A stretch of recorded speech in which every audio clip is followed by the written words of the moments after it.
Welcome to the Burn Bootcamp podcast. I'm your host, Morgan Klein, co-founder and CEO, along with my husband and company visionary, Devin Klein. And together, with our amazing team, we are going to help you push past your limits, not just physically in our gyms, but right here, mentally, emotionally, and spiritually on the Burn Bootcamp podcast. Together, we will take on challenges and break through barriers to transform into the best possible version of ourselves. We are more than a gym. We are a community. Your community. Let's go, Burn Nation.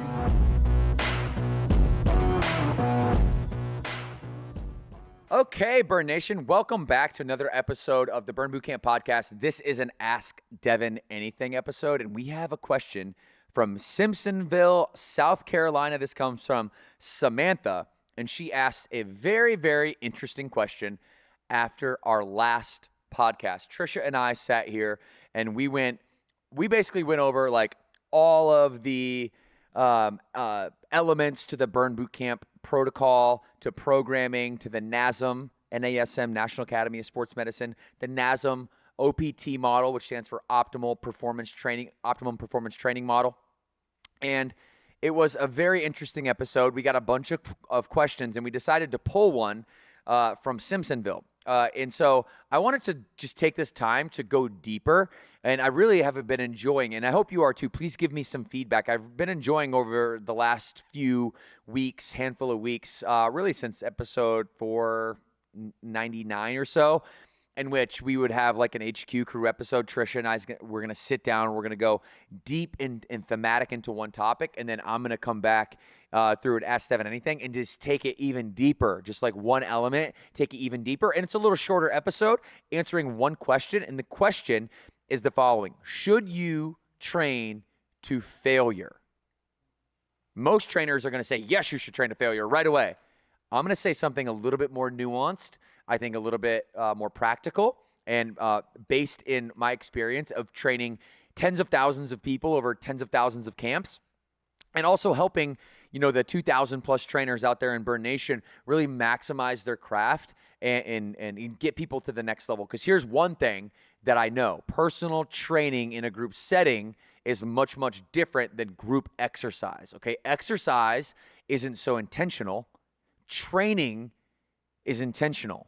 All right. If you go back and listen to our previous episode, we're gonna talk a lot about the human movement patterns, and how there's 12 of them, and how in each of those human movement patterns we have 2 testable, trackable exercises that we at Burn call the Fundamental 24. And really, what we're trying to do is test your skills in these individual PR exercises. And this is where the Burn and the philosophy, the OPT model, and PRs, right, and failure really come together. The answer is should you train to failure is only if you're ready for it.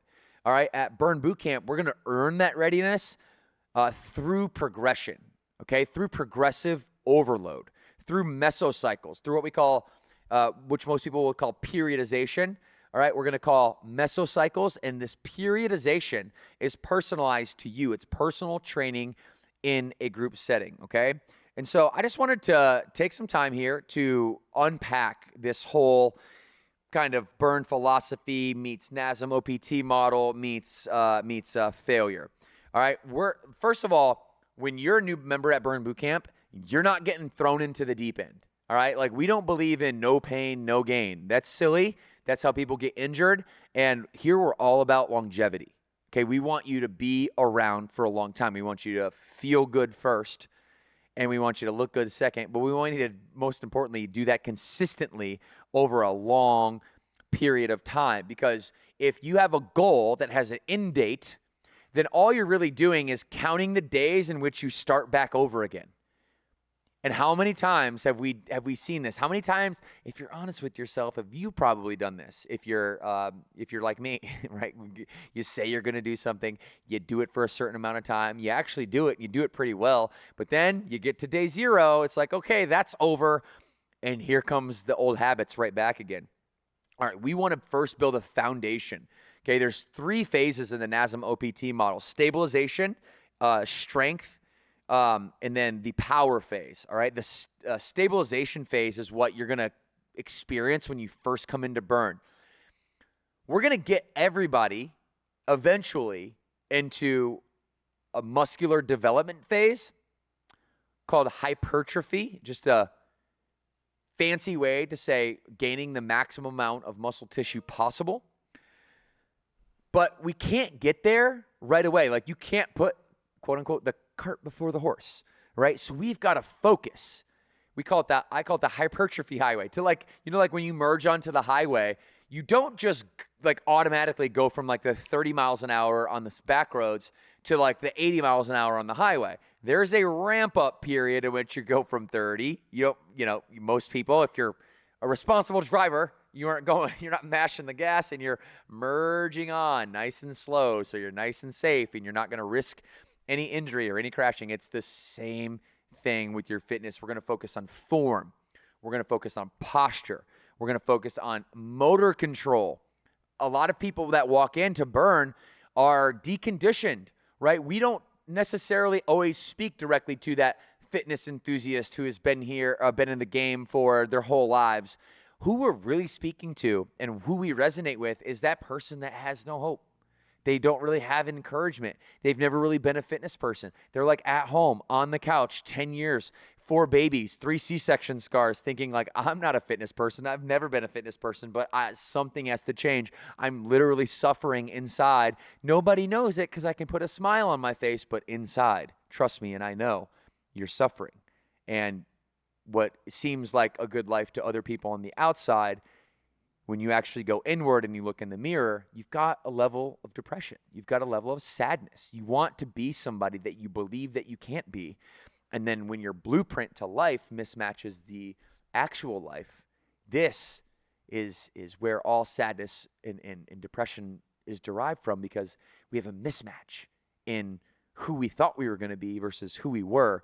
And one of the most powerful forces on humans, period, is this need to be consistent with the way that you define yourself. Okay?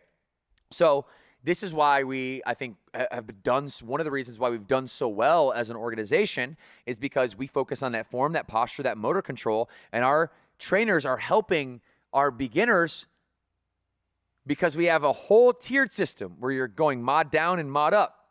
So the answer is, should I train to failure? If you're somebody that's brand new, is absolutely not. We need to first be in the very first level of the, hey, Chelsea, do you have that graphic, by the way?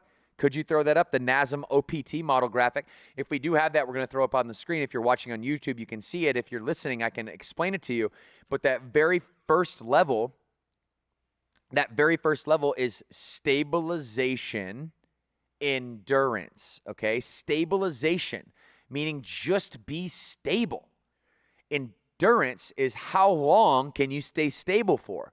There's an example. I was in West Chase, Florida, and I was there guest training. And when I guest train in Burn Nation, I'm flattered, but people show up. They show up by the hundreds sometimes, and I need all trainers on deck.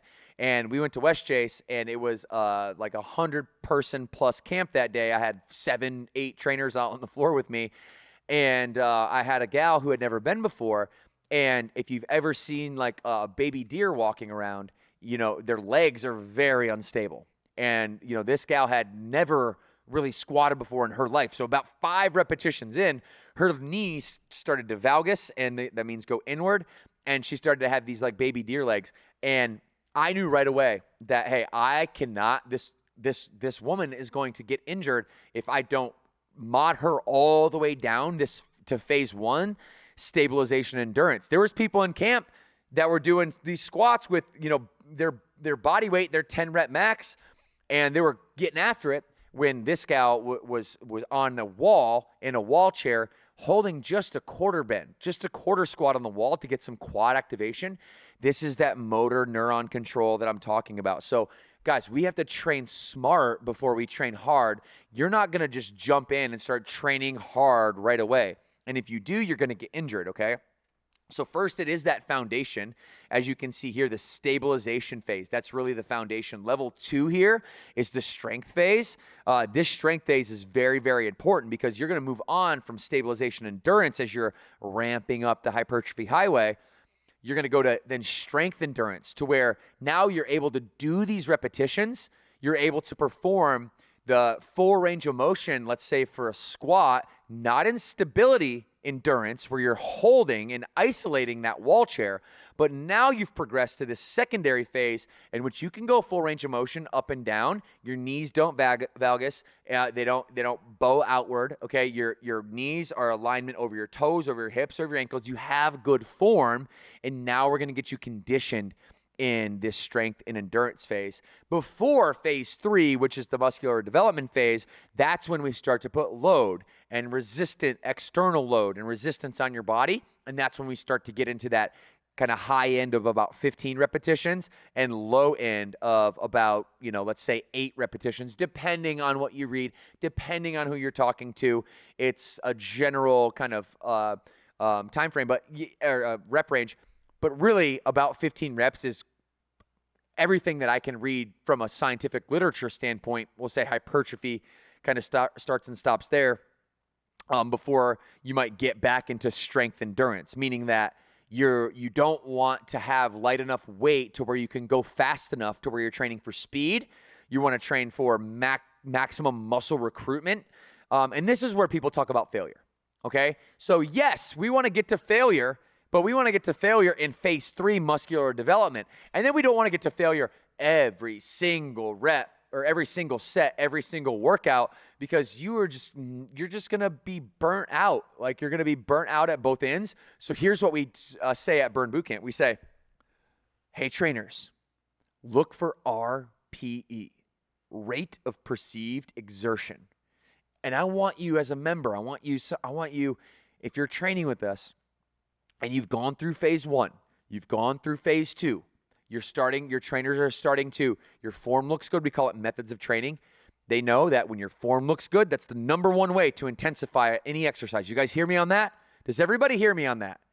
Everybody thinks that we got to load up our body with a bunch of weight in order to actually experience intensity.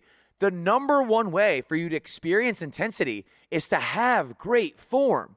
And when you have great, perfect form, the exercise is going to be much more difficult to do within that form. And then after that, we can load. That's the second level of the methods of training, form, then load. Now we can talk about failure within good form. We call that form failure. And then the third level is rep manipulations, right? Where we might have you hold an isometric at the bottom and react to a trainer call out. How many of our trainers have done that to you, right? You have some weight on your back. They can see that that weight selection might be too light for you to stay in muscular development or hypertrophy. And so instead of them, saying, hey, drop that and run across the gym and grab, 45s instead of 35s, what they're going to do is they're going to put you in an isometric hold at the bottom of the squat, and they're going to say, on me, and they're going to snap their fingers, and as soon as you hear that, you react, boom, squat up, squat back down. Okay, and then we're going to get you into that hypertrophy rep range using some reactionary methods. Okay, so development phase, okay? This is the focus on muscular stamina, progressive overload. You guys hear mesocycles in Burn Bootcamp, okay? Mesocycles are our periods, periodization, where we have a couple human movement patterns out of our 12 that we're focusing on. Within each of those human movement patterns, 2 fundamental 24 exercises. So each 12 has 2 exercises. These are trackable, testable. You are going to be focused on progressive overload, especially with those 2 exercises. Okay, so those are the exercises that I want you focusing on getting to failure on. All right, we had to train smart.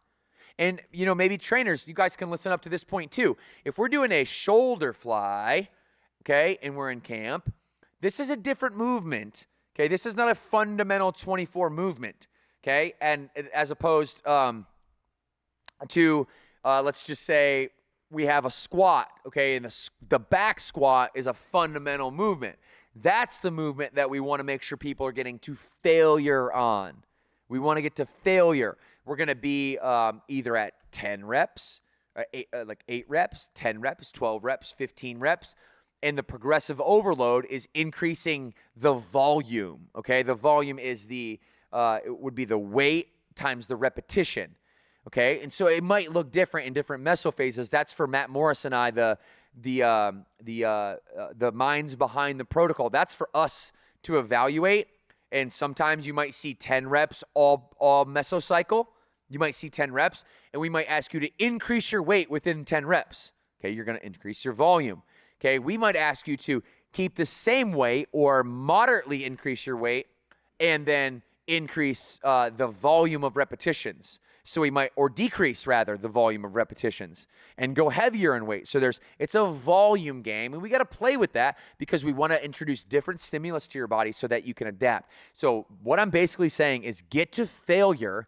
Focus your failure on the PR exercises, right? Whenever you hear PR, that should be like, oh, human movement patterns. Okay, I know there's 12 of those. Okay, I know there's 2 exercises within each of those called the fundamental 24. I know I'm supposed to PR and get better at those things. That's what I want you to zero in on, okay? We're going to push near failure on the accessory lifts. And listen, if you're feeling great, you can push to failure. But here's what I'm saying. I'm not expecting you to be at a rate of perceived exertion, an RPE of 10 out of 10 out of 10. The whole time for all the 45 minutes, okay? So for those of you that come into the dynamic warm-up and you're trying to do jump squats in the dynamic warm-up, cool your jets, will you? Okay, let's get our body primed. Let's get our motor neurons warmed up. Well, a lot of times in a dynamic warm-up, we're going to actually do the movements. We're going to mimic the movement patterns without load that we are going to actually do in the camp that day, given a strength or conditioning camp, all right?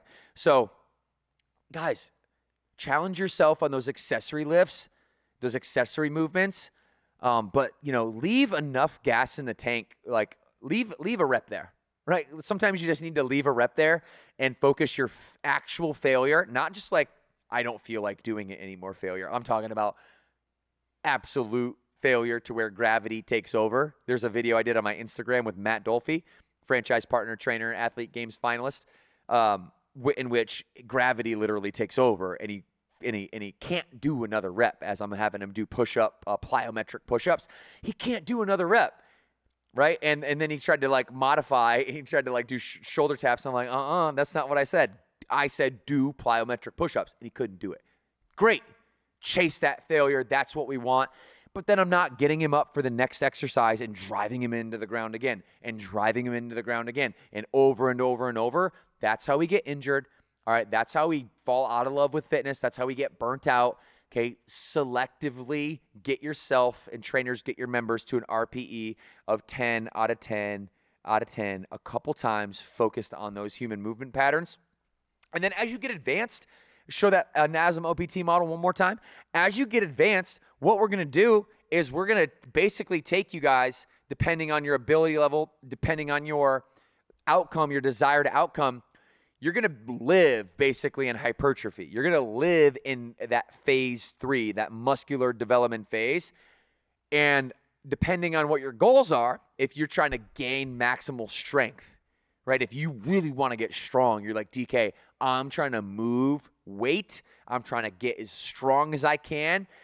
And then I'm going to have you maybe go down to that maximal strength range, what people would call powerlifting. Not to be confused with phase 5 power training, but like powerlifting or maximal strength. That's the 1RM, 3RM, 5RM, even up to 8, in which you start to cross over and the lines get blurry between phase 4 and phase 5. Do we have that graphic? If we have it, let's go ahead and pull it up so we can get a visual.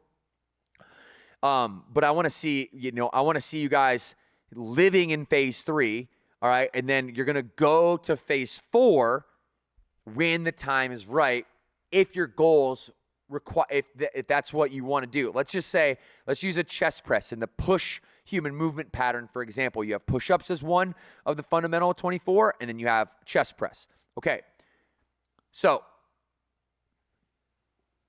for a lot of us, phase 2 strength endurance, that's where push-ups might live, right? You might be able to rep out 50 push-ups in a row. Okay, in which that chest press becomes very, very important for you, because you want to get that you want to go in from phase 3 to phase 4, and you want to say, okay, what can I do for 15 reps at my max? And then what can I do for 5 or 8 reps? When I say like 5 RM, that's like 5 rep max, or 8 RM, 8 rep max.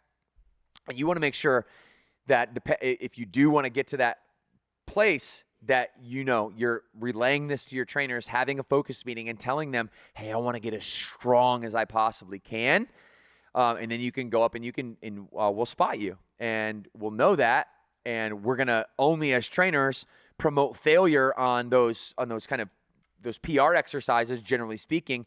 And that's where we live during camp, as we're helping different members. Okay. So I hope this does a good job of kind of setting the stage on what failure is, what failure isn't. I want to talk lastly, and you can take this graphic away, thank you. I want to talk lastly about phase 3 and phase 5, because this is where I live. I don't do a lot of 1 RM, 3 RM, 5 RM. I don't do a lot of that only because I personally don't value like lifting, bench pressing like, 315 pounds anymore. What I really value is like being strong, but I also value how I feel, right? And I value staying in the game, and I value longevity. And the more you get into that 1 rep max, 5 rep max, 3 rep max, the more you're going to get injured. All right. And so if you really want to go there, just make sure you know why, and make sure that it's for a reason. If it's just to like be strong for no reason, just to be strong, like there's a joke. I heard a comedian say it one time. He's like, yeah, I used to lift for like 3 rep max until I started working at the cell phone store. And then I was like, I didn't have a purpose anymore. I was just the strongest guy at the cell phone store. Like, you don't want to be the strongest guy or gal at the cell phone store, because you're going to get injured over time. And what you can really do is just stay in hypertrophy, stay in that phase 3, and then you can layer power on it. Now, power isn't power lifting. Phase 5 is power training. That's tempo. That's how fast can you move the weight through the range of motion? So it's time related. This is where some of us might get confused. We might get a little confused on when you might see my Instagram. I talked a little bit about this on the last episode. I'll go slightly deeper. I talked about when you see me having weight on my body, or maybe a weighted vest or external load, and I'm doing jack presses where I'm doing this, but I'm doing jumping jacks with weights in my hand, you're like, DK, isn't that strength training? Because a lot of times strength training is synonymous with like weights or external load or resistance. No, you have to realize that really maximal strength, muscular development really lives between 15 and 8 reps. And you don't move, you have to choose a weight in which you can't move it at an accelerated speed. You follow what I'm saying? If I'm doing a 3 rep max and I'm in that phase 4, I'm not moving the weight fast. The weight's not moving fast. I can't move it fast, right? But when I go to power, I want to be able to load up as much weight as I can to accelerate through the movement. Do you follow what I'm saying? So that might turn some conditioning days. You might look at that and you might say, oh, no, you're now blurring the lines between strength. We had this when it came to the Russian twists. We had a thing in our trainer forum about the Russian twist, which is the rotate pattern, one of the 12. One of the fundamental 24 for rotate is weighted Russian twist. But you're like, what? I don't, weight, but isn't it body weight, but isn't it conditioning? The protocol says it's conditioning, but we're using weight. No, it's because you're accelerating and decelerating that weight, and you're moving it fast through time. Does that make sense? Am I explaining that correctly? Let me know if you're confused at all. Devin.Klein on IG. Hit me up. Let me know, because I can very much clear that up for you. I just want to make sure that you really understand the difference between power and external load versus maximal strength versus muscular development. Muscular development, I'm at failure in my last 3 reps, under 15. The next phase 4, it's really hard to move that weight. 1 rep max, 3 rep max, 5 rep max. And then in power, I can use load. A lot of times it's plyometrics, and most of you aren't going to use load in plyometrics, but I'm going to layer a 50-pound dumbbell on my collarbone, and I'm going to jump through that motion because I can, because I got strong legs, and I've been at this game for a while, even though they don't look strong. I'm trying to work on my chicken legs, guys. They're getting stronger. They are. I've been working on it really hard. I've been drinking my afterburn protein. All right, so let's round this out. I think the punchline for this phase is like, for me, it's like, think differently about fitness. Like, let's not think like all out all the time. Let's chase failure like a heat-sinking missile. You know those, like you see fighter pilots or, what are those Top Gun movies, and they lock in on the target? Lock in on that's what the PR exercises are for. I want you to lock in on those targets, and I want you to get your mind mentally ready to go to failure on those exercises. So we'll chase failure there, but we don't want to chase like reckless failure everywhere, okay? So let me just round this out to answer Samantha's question. How do we think about failure? So like for beginners, we definitely want to avoid failure. We want to build the skill. We want to build the confidence. We want to stack up the wins. I don't want you coming in the gym, training one time, and walking away saying that was the hardest thing ever. My trainer pushed me into the ground. That's not going to be good for anybody. It's not even safe. It's not even appropriate. We don't even do that as professional athletes. After the off season, what we would do is we'd had reload and then deload phases in our periodization. So I'd have a lot of stability endurance work, a lot of balance work, a lot of stabilization, strength endurance work before I'd get into a hypertrophy phase, before I would get into a hypertrophy power phase. That's how baseball worked for me. Was I went back to that OPT model, if we want to show that graphic just one last time. Literally in the off season, after I got done with the long season, I would go right up this ladder. Phase 1, phase 2, I'd live in phase 3 for most of the time. And then by the time I got to the end of that periodization, I'd be phase 3, phase 5. We skipped over maximal strength in baseball. In football, you're not going to do that. But in life, you might want to do that. I don't have too many members that are interested in maximal strength at this point. It's just low rate of return for a very, very high risk. So in Burn Bootcamp phase 4, it's there. We usually get 8 RMs for some members, but not so much, not really. And if we do, it's going to be more on like 2-chain compound movements like deadlifts, which is part of the hinge pattern. Okay, intermediates, we're going to start to flirt with that failure as you're moving up that ladder. Keep some reps in reserve. We call it RIR, reps in reserve. Keep a couple RIRs there. Push. Stay clean with your form failure. And if you're advanced, failure is a tool.